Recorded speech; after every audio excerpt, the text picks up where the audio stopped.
श्री त्रिलोचनेश्वर महादेव। काशी स्थित त्रिलोचन महादेव के मंदिर में एक कबूतर और कबूतरी अपनी इच्छा से घोंसला बनाकर रहते थे। यह दोनों प्रातः, मध्याह्न और संध्या के समय अपने पंखों को फड़फड़ाकर मंदिर की धूल साफ कर दिया करते थे एवं भक्तों द्वारा उच्चारित त्रिलोचन के नाम को नित्य सुनते रहते थे। भगवान शिव को प्रीति देने वाली वाद्य यंत्रों की ध्वनि नित्य उनके कानों में पड़ती रहती थी। मंदिर की तीनों संध्याओं की आरती वह अपनी आंखों से देखा करते थे। वह भक्तों की भक्ति देखा करते थे और जो भी भक्त लोग वहाँ पर चढ़ा कर जाते थे, इस खाद्य को ये चुप चुप कर भोजन कर लिया करते थे। मंदिर की जमीन पर पड़े हुए चावल को बीन कर चुगते हुए उनकी मंदिर की परिक्रमा हो जाती थी। जब वो प्यास से व्याकुल होते थे तब पास ही गंगा नदी का जल पीने लग जाते थे और समय समय पर गंगा में स्नान भी करते थे।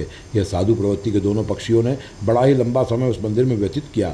एक दिन एक बाज पक्षी ने अपने क्रूर दृष्टि से इनको देखा। वो बाज इन दोनों को पकड़ने की इच्छा से शिवालय पर आकर घात लगाकर बैठ गया और मौका मिलते ही उसने दोनों कबूतर और कबूतरी को झपट्टा मार के अपने पंजे में दबाकर वहाँ से उड़ गया। तब कबूतरी ने अपने कबूतर को प्रेरणा दी कि हमें अंत समय तक संघर्ष करते रहना चाहिए, तभी हमारी रक्षा होगी। और उसने और कबूतर ने तुरंत उस बाज के पंजे पर अपनी चोंच से प्रहार किया और वह बाज ने उस कबूतर और कबूतरी को छोड़ दिया। वह दोनों नीचे जम्बू मार्ग पर गिरे और मृत हो गए। कबूतर ने स्वर्ग लाभ करने के बाद अगले जन्म में मंदार धाम गंधर्व का पुत्र परिवमालय के नाम से गंधर्व योनि में जन्म लिया। वह अनेक विद्या, विनय, कला, कौशल, भजन एवं शिव भक्ति तत्पर था और वह कबूतरी ने रत्नदीप नामक नागराज के पाताल ग्रह में उसकी कन्या के रूप में जन्म लिया। इस जन्म में उसका नाम था रत्नावली, जो रूप, गुण तथा कला से सभी नाग कन्याओं में उत्तम तथा रत्नतुल्य थी। उसकी दो सखियां थी, प्रभवती व कलावती। उसके पिता नागराज भी अनन्य शिव भक्त थे। उनकी भक्ति को देखकर एवं पिछले जन्मों के कर्म से यह रत्नावली भी परम शिव भक्त थी। उसका नियम था कि वह नित्य काशी में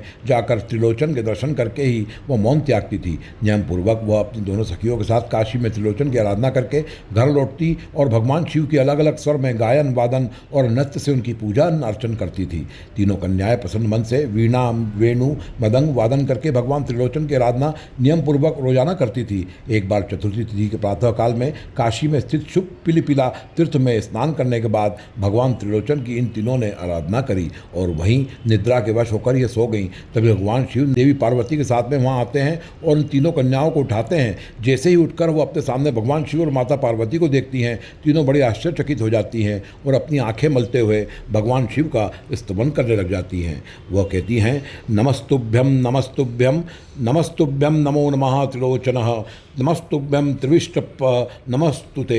उन तीनों कुमारियों ने इस तरह से भगवान की स्तुति करके भगवान को दंडवत प्रणाम किया। तब भगवान शिव ने उन्हें उठाकर कहा कि मंदार धाम गंधर्व का पुत्र परिवमालय तुम तीनों का पति होगा। तुम लोग दीर्घकाल तक गंधर्व लोक का सुख भोग कर अवंतीपुरी जाकर सिद्धि लाभ करोगी। तीनों भगवान से अपने पूर्व जन्म का वृतांत बताने के लिए कहती हैं। तब भगवान उनके पूर्व जन्मों के बारे में बतलाते हुए कहते हैं कि रत्नावली पूर्व जन्म में काशी में निवास करने वाली कबूतरी थी और ये दोनों कन्याएं वानरी थीं और अवंतिका में निवास करती थी और वहाँ यह मंदिर में रोज लिंग दर्शन करती थी और चपलता और क्रीड़ा के कारण जाने अनजाने में मंदिर की कई परिक्रमा कर लिया करती थी और वट वृक्ष पर रहकर समय व्यतीत करती थी। एवं अवंतीपुरी में निवास तथा मंदिर परिक्रमा आदि के पुण्य फल के कारण इन दोनों ने भी इस जन्म में नागराज की कन्या के रूप में जन्म लिया।